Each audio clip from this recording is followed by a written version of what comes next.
Assalamualaikum warahmatullahi wabarakatuh.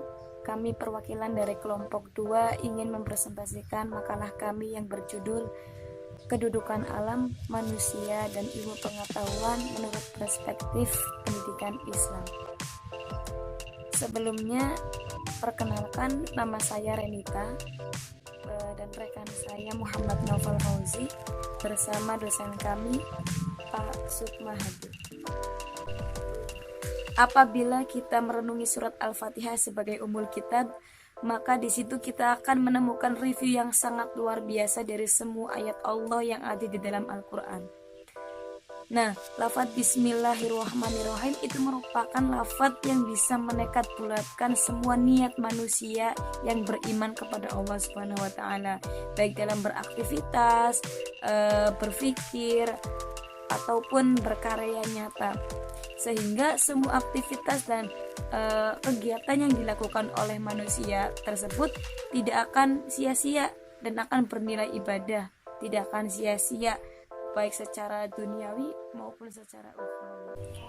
Allah merupakan sang Khalik, sang pencipta, sang memiliki kasih sayang yang sangat luar biasa.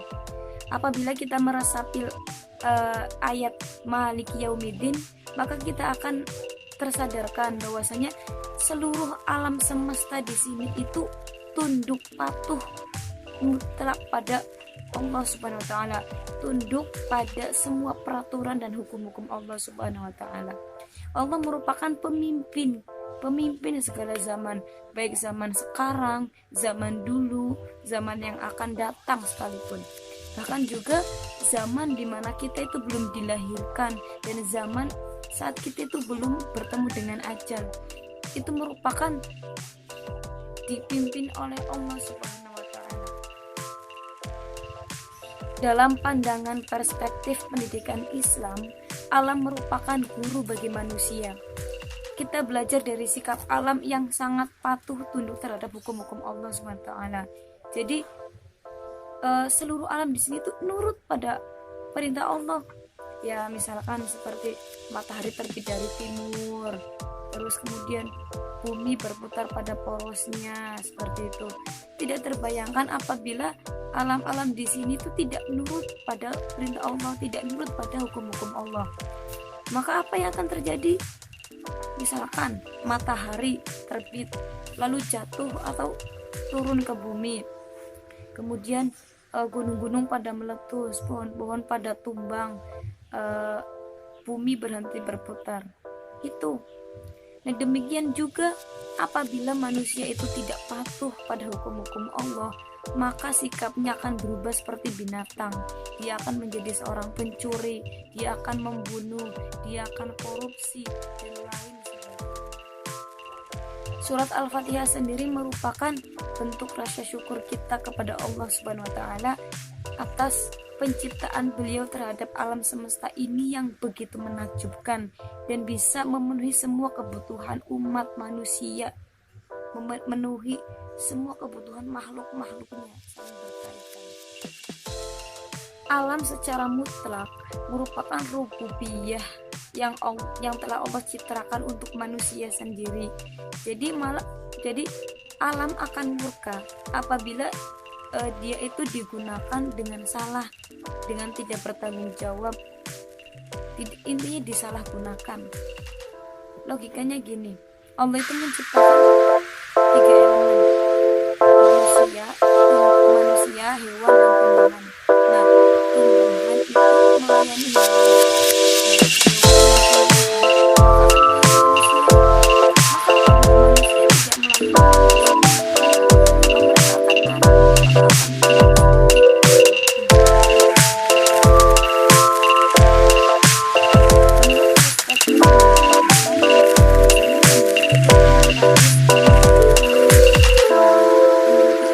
melayani yang bisa memahamkan murid-muridnya, dan seorang pendidik tersebut harus memberikan contoh, memberikan suri tauladan yang baik supaya ilmunya itu mudah diserap dan bermanfaat bagi anak-anak. Dan untuk pembahasan selanjutnya akan diterangkan oleh teman saya Muhammad Naufal. Terima kasih kepada teman saya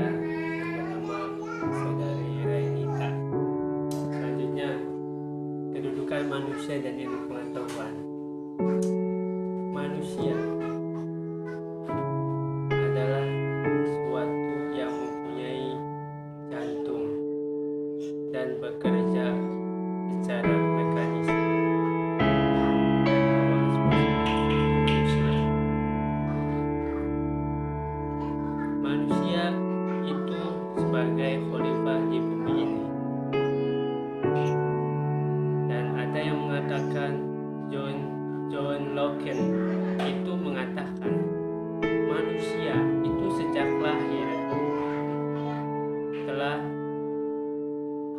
mengetahui dengan cara-cara melihat, merasakan dan lain sebagainya manusia, ataupun bisa diminimalisasikan. Manusia itu bisa diminimalisasikan dengan pengetahuannya.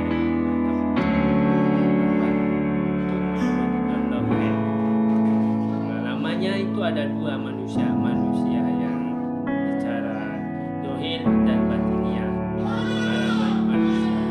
Kedudukan manusia itu ada 4 poin. Yang pertama, manusia yang bersosial. Manusia yang bersosial, kita sebagai makhluk hidup manusia itu membutuhkan kepada orang yang lain. Itulah makhluk sosial manusia. Yang kedua itu manusia yang berpikir. Bukan manusia yang kedua, manusia yang berpikir. Manusia diciptakan al-insanu hayawanun, berpikir, harus bisa membedakan mana yang baik dan mana yang buruk. Sifatnya juga lebih mulia daripada hewan yang tidak punya pikiran. Yang ketiga itu manusia yang berpolitik. Manusia yang berpolitik adalah ya seperti halnya kita.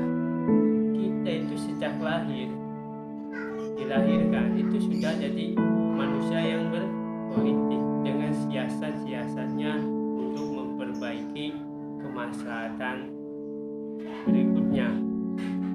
Yang keempat, manusia yang berekonomi. Manusia yang berekonomi itu kedudukannya sebagai manusia yang berekonomi, ya kita butuh hanya makan dan minum, ataupun kita butuh dengan spiritual.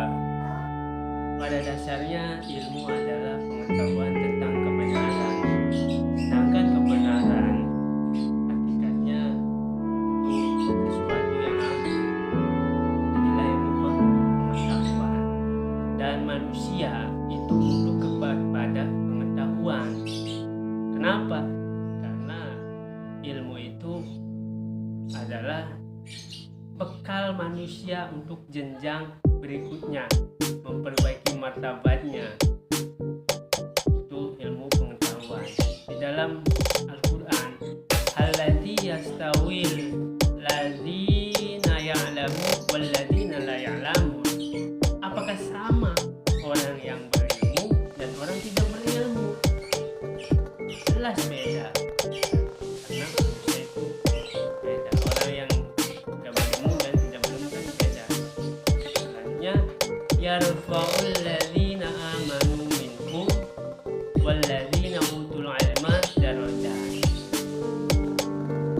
Allah itu akan mengangkat derajatnya orang-orang yang beriman dari kalian dan orang-orang yang punya ilmu. Manusia dan ilmu pengetahuan tidak lepas, keberadaannya itu tidak lepas. Manusia dan ilmu pengetahuan melekat, itu pengetahuan, tapi harus diiringi dengan iman biar terkontrol. Itu ilmu pengetahuan. Karena apabila tidak diiringi dengan iman, orang yang berilmu akan lepas, akan merusak tatanan kehidupannya. Makanya harus diiringi dengan iman biar melekat, biar baik. Sekian dari kelompok kami. Wabillahi taufik wal hidayah. Wassalamualaikum warahmatullahi wabarakatuh.